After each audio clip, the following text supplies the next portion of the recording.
My grandpa sold his ranch for $1.2 million and gave it all to my dad. Take care of me, he said. But one stormy night, Dad kicked him out like trash. I took him in. A few months later, he passed. At the will reading, the lawyer revealed Grandpa's final wishes, and then, everyone fell silent. Even I was stunned. The ceiling of my childhood bedroom was a map of my failures. A jagged crack ran from the corner to the light fixture, a constant reminder that at 33 years old, I was back where I started.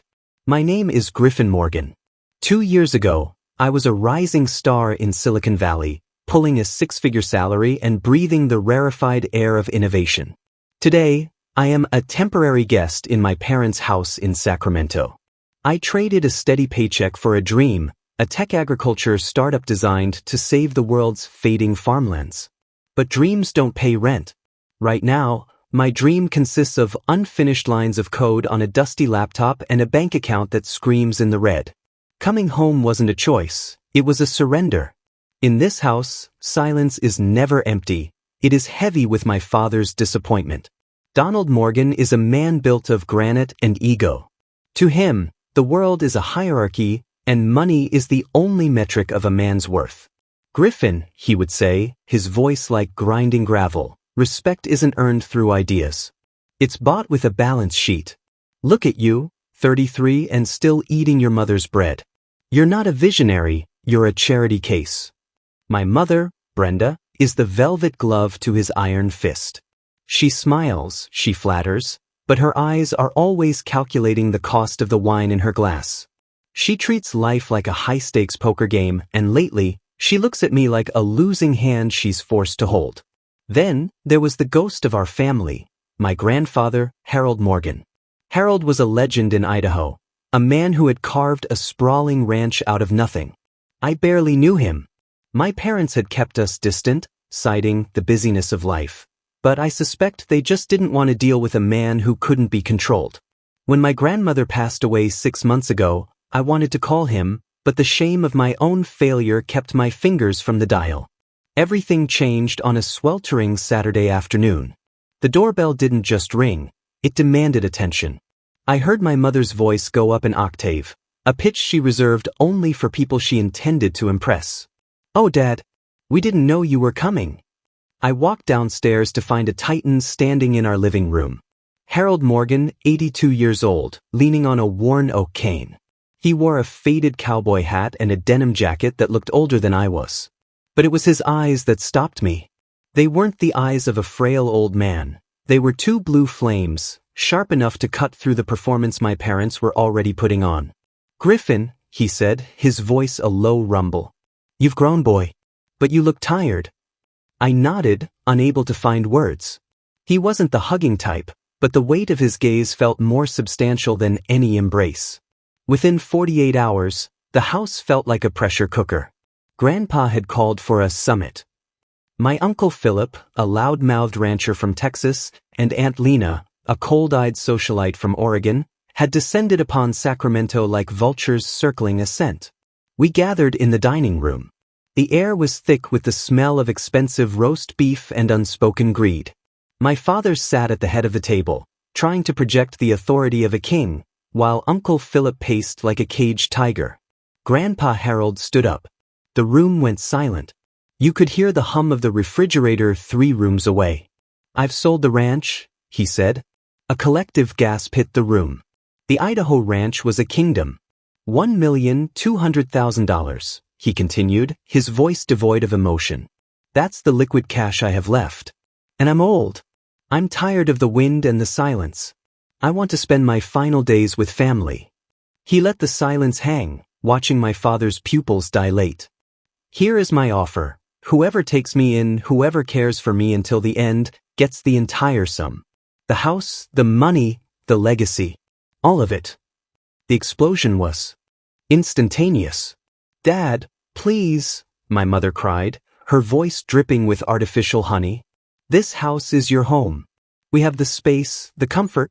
Sacramento is the perfect place for your retirement." "Don't give me that, Brenda," Uncle Philip roared, slamming his fist on the table. In Texas, I have a ranch 10 times the size of this suburban box. I'll treat him like royalty.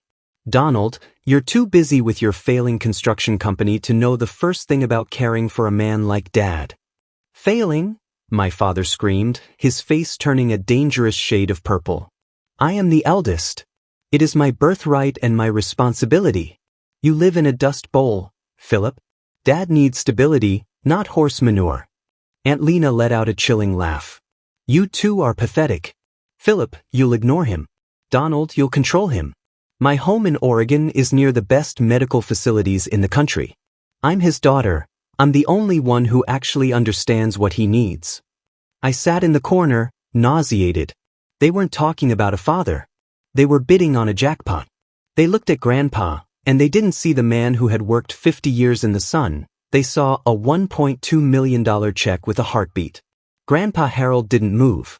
He watched them bicker, his hand tapping rhythmically on his cane.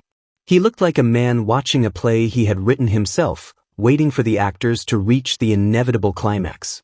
Finally, he raised his hand. The shouting died down to a series of huffs and glares. Enough, Grandpa said. Donald, you are the eldest.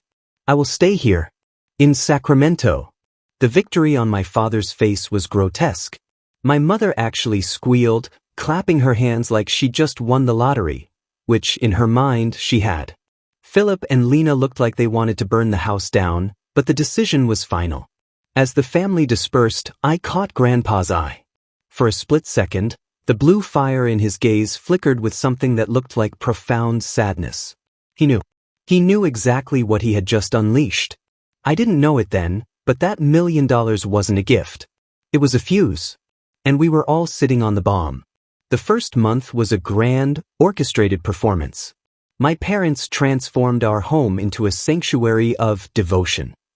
My mother, Brenda, was a whirlwind of activity, serving gourmet breakfasts and scenting the house with lavender. My father, Donald, would come home early from work just to sit on the porch with Grandpa, talking loudly about legacy and family honor. To seal the deal, Grandpa did something that made the air in the room turn electric. On a Tuesday night, during a dinner of prime rib and fine wine, he reached into an old canvas bag and pulled out several thick bundles of cash, bound tightly with rubber bands. This is the first installment, Grandpa said, sliding the money across the table toward my father. The $1.2 million. Use it to ensure this house is a home for all of us. I watched my father's hands. They trembled as he touched the currency. His eyes didn't look at his father, they looked at the ink on the paper. It was a hunger I had never seen before, raw, naked, and terrifying. But masks are heavy, and eventually, the actors get tired of wearing them. By the 6-month mark, the gourmet breakfasts were replaced by cold cereal left on the counter. The lavender scent was gone, replaced by the smell of tension. My father's walks with Grandpa stopped. Instead, he spent his evenings in his office, barking into the phone about new investments and luxury cars he was suddenly scouting. The $1.2 million had changed the house, but not in the way Grandpa had hoped. My father bought a brand new Mercedes. My mother started wearing designer jewelry that cost more than my college tuition. They weren't caring for Grandpa, they were spending his life's blood. The shift in their tone was subtle at first, then brutal. Dad, do you really need the heater on that high? My father snapped one evening. Electricity isn't free, you know. Even with your contribution, we have to be sensible. Donald, I'm 82, Grandpa replied quietly. My bones are cold. Then buy a sweater, my father grumbled, not looking up from his tablet. I spent most of my time in the attic, hiding from the toxicity. But one afternoon, I came downstairs to find Grandpa standing. In the kitchen, staring at a puddle of water on the floor. He had dropped a glass. My mother was standing over him, her face contorted in a sneer that would have frightened a stranger. Again, Harold? Honestly, I'm not your maid. Do you have any idea how much this rug cost? More than your monthly allowance covers, I'm sure. Brenda, Grandpa said, his voice steady but fragile. I gave Donald over $1 million. I think a broken glass is covered. She laughed, a sharp, jagged sound. That money is for your care, Harold. It's an investment in your future. It doesn't give you the right to ruin my house. I stepped into the kitchen. Leave him alone, son. It was an accident. She turned her glare on me. Oh look, the other charity case speaks. Why don't you go back to your computer games in the attic, Griffin? You're living here for free, you don't get a vote. I walked Grandpa back to his room. He sat on the edge of his bed, his shoulders slumped. I'm sorry, Grandpa, I whispered. They've forgotten who you are. He looked at me, and for the first time, I saw the weariness in his bones. They didn't forget, Griffin. They never knew. They only saw the ranch. They only saw the dollar signs. Why did you give it to them? You could have stayed in Idaho. You could have hired the best nurses in the world. Grandpa reached out and gripped my hand. His skin felt like parchment, but his grip was surprisingly strong. A man needs to know the truth before he dies, Griffin. I needed to see what my children were made of. Now I know. The situation reached a breaking point a week later. I was working on my startup's code when I heard shouting from the living room. I rushed down to find my father standing over Grandpa, his face a mask of fury. I'm done with the excuses, Dad, my father roared. The doctor's bills, the special diet, the constant needs. That $1 million is disappearing faster than I thought. You're becoming a liability. A liability? I yelled, stepping between them. He's your father. He gave you everything. My father turned on me, his eyes bloodshot. You're 33 years old, living in my house, eating my food, defending a man who has already paid his way. If you love him so much, you deal with him. But I'm telling you now, this isn't a nursing home. If he can't follow the rules, he can find somewhere else to be. Grandpa stood up slowly, leaning heavily on his cane. He didn't look at my father. He looked at me. Griffin, he said softly, pack your bags. What? My father scoffed. Where are you going to go, old man? Philip won't take you. Lena blocked your number. You've got nowhere. Grandpa ignored him. He looked at me with a strange, calm intensity. I'm leaving this house, Griffin. I'm going to a motel.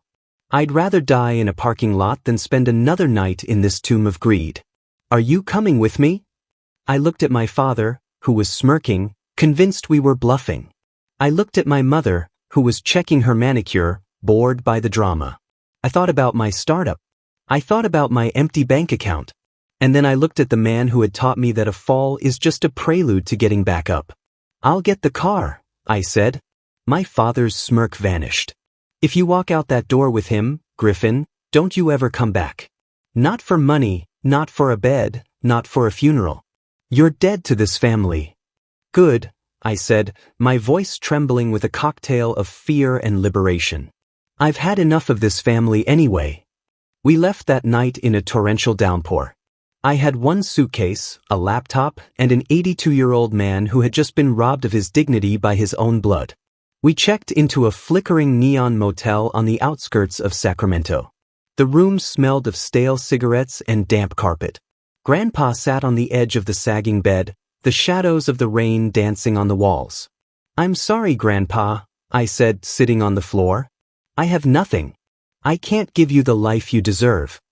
He looked at me and smiled, a real, genuine smile that reached his eyes. Griffin, you gave up everything to sit in a dive motel with an old man. You gave me exactly what I deserved.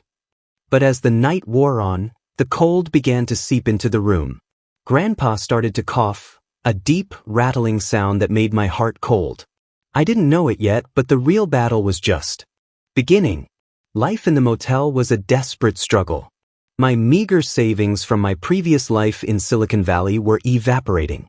To keep us afloat, I took a job as a night shift delivery driver, hauling packages through the frozen streets of Sacramento while Grandpa slept in the room. During the day, I would sit at the small, rickety desk, my fingers flying over the keyboard, trying to finish the Idaho Grow software. It was my only hope. You're working too hard, boy, Grandpa would say, watching me from the bed. I have to, Grandpa. I'm going to get us out of here. I'm going to build something that makes you proud. I'm already proud, he'd whisper. But the winter was unforgiving. The motel had poor insulation, and Grandpa's health began to decline rapidly. The cough turned into a fever. I spent my delivery tips on medicine and space heaters, but it wasn't enough. One morning, I found him struggling to breathe. His face was gray. "Grandpa, hang on." I called 911. As the paramedics loaded him into the ambulance, I felt a crushing sense of guilt. I had taken him out of a mansion and brought him to this. At the hospital, the diagnosis was grim, severe pneumonia. I sat by his bed for 3 days, barely sleeping. I called my father. I swallowed my pride and begged for help. "Dad, he's in the hospital. He's dying. Please, we need help with the bills." There was a long silence on the other end.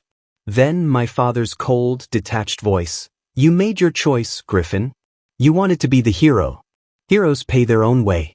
Don't call this number again." I stared at the phone, tears of rage stinging my eyes. A few hours later, Uncle Philip and Aunt Lena showed up. Not to help, but to check on their interests. "Is he conscious?"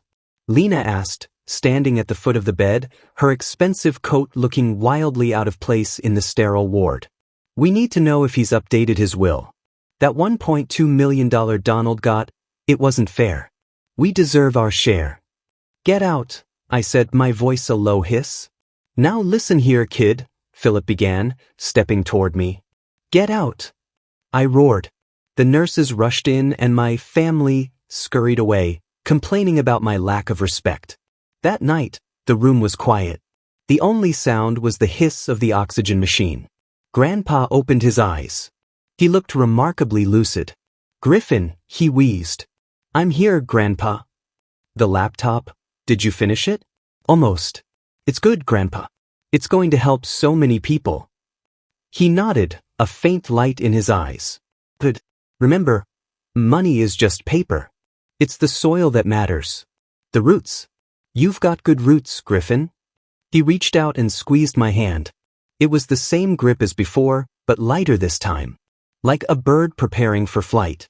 "I'm tired now," he whispered. "Go to sleep, Grandpa. I'll be here when you wake up." But he didn't wake up. At 3:14 a.m., the monitor flatlined. Harold Morgan was gone. The funeral was a travesty. My father arranged the cheapest service possible. A pine box. A small chapel. He stood at the podium and gave a speech about duty and honor that made me want to scream. My mother cried on cue, her eyes wandering to the other mourners to see if they were watching her performance. After the service, as I stood alone by the grave, the rain beginning to fall, a man in a sharp charcoal suit approached me. "Mr. Griffin Morgan?" "Yes. I am Mr. Thompson, your grandfather's attorney. I believe we have an appointment." "For what?" I asked, hollowed out by grief. "The $1.2 million is gone. My father spent it on cars and jewelry." The lawyer smiled, a sad, knowing smile. "Mr. Morgan, the $1.2 million was never the inheritance. That was the test." My heart stopped. "What do you mean?" "Your grandfather was a very private man. He didn't just own a ranch, Griffin. He owned half the county. He had investments in gold, stocks, and land that he had been accumulating for 50 years. He handed me a leather-bound folder. The total value of the Harold Morgan estate is approximately $20 million. And per the video deposition he filmed 3 weeks ago in that motel room, you are the sole beneficiary. The meeting took place in a glass-walled boardroom in downtown Sacramento. My father, mother, Uncle Philip, and Aunt Lena were all there, sitting with smug expressions. They assumed they were there to divide the scraps that might be left. Mr. Thompson stood at the head of the table. "We are here to read the final will and testament of Harold Morgan," he began. "But first, a message from the deceased." He pressed a button, and a large screen flickered to life. It was a video recorded at the motel. Grandpa looked frail, but his eyes were like steel. "To my children, Donald, Philip, and Lena," Grandpa's voice filled the room. "I gave you $1 million to see if you could be human. You failed. You treated your father like a line item on a ledger. You cast me out when the profit wasn't high enough." My father's face went white. My mother stopped breathing. "But to my grandson, Griffin, you stayed. You worked. You sacrificed. You saw the man, not the money. Therefore, I leave nothing to my children. Not a cent. The $1.2 million Donald already took is his inheritance. Consider it payment for your soul. Uncle Philip jumped up. This is a joke. I'll sue. The old man was senile. Mr. Thompson didn't flinch. The estate is valued at $20 million, he said calmly. And every penny, including the deeds to the Idaho land and the investment portfolios, is transferred to Griffin Morgan, effective immediately. The room erupted. My mother began to wail. My father lunged toward me, his face twisted in a mask of desperation. Griffin, son, you know I didn't mean those things. It was the stress. The business. We can be a family again. Think of what we can do with that money together. I stood up. I felt no triumph. Only a profound sense of peace. The money isn't for us, Dad, I said, my voice cold and clear. It's for the Roots. I walked out of the room, leaving them to their screaming and their greed. I had work to do. 1 year later, the sun was setting over a beautiful, sprawling facility on the outskirts of the city. It wasn't a nursing home, it was a sanctuary. We called it Harold's Haven. It was a place where elderly people who had been abandoned by their families could live with dignity, surrounded by gardens and life. My company, Idaho Grow, was thriving. My software was now used in thousands of farms across the country, helping optimize yields and preserve water. I was no longer a failure. I was a leader. But every evening, I would take a walk through the gardens of the Haven. I would sit on a bench under an old oak tree and open my laptop. I still keep the motel key in my pocket. It's a reminder of the cold, the hunger, and the truth. I looked up at the sky, the stars beginning to peek through the California haze. I did it, Grandpa, I whispered. The wind rustled the leaves of the oak tree, a sound like a low rumble of laughter. Or maybe, just maybe, it was the sound of a man finally at peace, knowing his legacy was in the right hands.